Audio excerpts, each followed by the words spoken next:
Welcome to an overview of the Alternate English Language Proficiency Assessments for California, or Alternate ELPAC. This video is being provided by the California Department of Education to help parents or guardians understand the Alternate ELPAC. The Alternate ELPAC is designed to help teachers provide your student with the individualized support they need. The English Language Proficiency Assessments for California, or ELPAC, is the federally mandated assessment program designed to measure a student's progress in learning English. The Alternate ELPAC is an alternative version of the ELPAC, designed specifically to meet the needs of students with significant cognitive disabilities. The need for this alternate assessment will be specified in a student's Individualized Education Program, or IEP. The Alternate ELPAC consists of two assessments: the Initial Alternate ELPAC and the Summative Alternate ELPAC. Both the Initial and the Summative Alternate ELPAC are aligned with the 2012 California English Language Development Standards, but reduced in depth, breadth, and complexity. When new students enroll in a California public school for the first time, parents are required to complete a home language survey. The survey asks important questions to determine whether a student has a primary language other than English spoken at home. If your child's primary language is not English, your child will be given the Initial Alternate ELPAC. The Initial Alternate ELPAC will help determine whether your child is either an English learner or is Initial Fluent English Proficient. A determination of Initial Fluent English Proficient means that a student possesses sufficient communication skills in English to learn and communicate in school. For the Initial Alternate ELPAC, students will be tested and parents or guardians should receive results within 30 days of the first day of enrollment. School districts may administer the Initial Alternate ELPAC as early as July 1st of each year. Some school districts may choose to administer the test before the first day of school. Parents will be notified of their child's ELPAC results. If your child is identified as an English learner, you'll be provided with a list of available programs designed to help your child improve their English skills as rapidly as possible. English learner students must be assessed annually with the Summative Alternate ELPAC to measure their progress toward English proficiency. The goal is for your child to be reclassified. Reclassification is the process by which a student's classification is changed from English learner to reclassified fluent English proficient. Your child will take the Summative Alternate ELPAC each year until they've met the district's reclassification criteria. A student's IEP team will be involved in the decisions concerning reclassification. The Initial Alternate ELPAC and the Summative Alternate ELPAC test the same grades from kindergarten through grade 12. There is a difference in how each version of the Alternate ELPAC tests grades 9 through 12.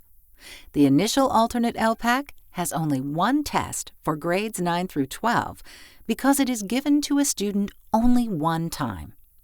The Summative Alternate ELPAC may be given to a student multiple times between the time the student enters the 9th grade and when they turn 22 years of age. That is why two versions of the Summative Alternate ELPAC have been created, to limit the number of times the same student will see the same test. The summative is divided into one test for grades 9 and 10 and one test for grades 11 and 12. The way students comprehend and express information is through communication modes. The Alternate ELPAC separates communication modes into two categories: receptive and expressive. Receptive communication modes include the language domains of listening and reading, but not all students can access and comprehend information through both listening and reading. Expressive communication modes include the language domains of writing and speaking, but again, not all students can express information through both writing and speaking. So students are encouraged to use whatever receptive or expressive communication mode they prefer. giving them the best opportunity to demonstrate their English proficiency. A student may use sign language, handling manipulatives, lip reading, braille, gestures, eye gaze, pointing, and augmentative and alternative communication devices, or AAC devices. Alternate ELPAC test questions, or items, are organized into receptive items, which focus on what a student understands in English, and expressive items, which show what a student is able to communicate using English. Although the items primarily target either receptive or expressive communication, students can use their preferred mode of communication to respond. The alternate ELPAC consists of 7 task types and is given in a one-on-one setting with a trained test examiner. The test examiner will collect and enter the student's responses using a computer if the student is not able to do so. The school district is asked to assign a test examiner who provides daily instruction to the student and is familiar with the student and their individually preferred mode or modes of communication. The test will be administered over as many sessions as the student needs, and there is no time limit. The student will respond to test questions using their preferred receptive and expressive communication modes. For example, on a multiple-choice question, the student can point, gesture, speak, or gaze to indicate a response. For questions on which the student's response is scored by the test examiner, the student can speak, write, use sign language, use picture cards, or access an AAC device to select a response. Understanding your child's level of English communication skills is important to ensure that your child gets the language support needed to learn in school. The alternate ELPAC benefits your child by allowing an opportunity to demonstrate their level of English proficiency in a manner that is appropriate to their abilities, helping the school identify and provide services and assistance targeting your child's individual needs, and providing you, the parent, with an annual report of your child's progress in English proficiency so you can actively participate in their success. One resource for learning more about the alternate ELPAC, called A Parent Guide to Understanding the Alternate ELPAC, is available in English and other languages on the California Department of Education website. You can find it at cde.ca.gov/ta/tg/ep/alternateelpac.asp. Another resource for learning more about the alternate ELPAC is the Starting Smarter webpage at elpac.startingsmarter.org.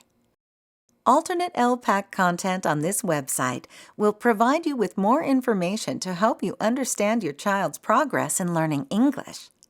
Many free resources are available to help you understand your child's test results, prepare for parent-teacher conferences, and access practice tests, all of which will help you have conversations with your child's teacher about how to even better support your child's learning at home. A sample alternate ELPAC score report will also be available for download on the ELPAC Starting Smarter webpage. The alternate ELPAC supports your school and district in their efforts to provide your child with the individualized support your child needs for learning. Whenever you have questions regarding your child's English language proficiency, please contact your child's district directly. Thank you for watching this alternate ELPAC video.